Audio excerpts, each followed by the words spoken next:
elk jaar, als het terras weer open gaat, dan komen er weer 2 eenden. Die komen weer standaard bij ons op het terras, heerlijk dineren. We hebben vanzelf onze gasten, maar we hebben ook elk jaar weer onze eenden. Je begrijpt wel dat ze vanzelf niet alleen maar eten, maar er moet ook vanzelf na het eten wat eruit. En dat komt vanzelf weer op ons heerlijke terras terecht. Ah.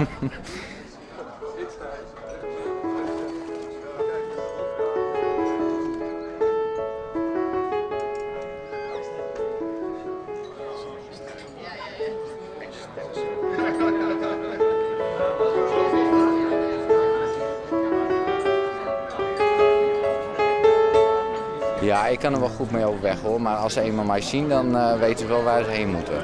Ja? Ja, vaak gaan ze toch wel eventjes ietsje verder van ons vandaan hoor. Want ze zijn toch wel erg bang dat ze weer in de keuken belanden. Maar ze komen toch elke keer weer om, hè? Ja, het levert hun toch wat meer op dan je denkt.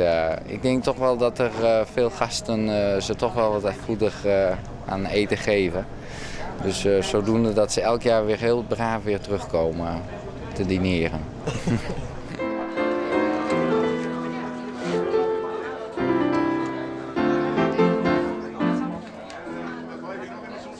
Alle mensen die nog 2 eenden willen adopteren, kom gerust langs. En we willen jullie met liefde de eenden overhandigen.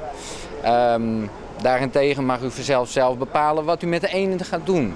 U kunt ze zelf netjes in uw tuintje laten bivakeren, maar u mag ze zelf ook deels in de pan gebruiken.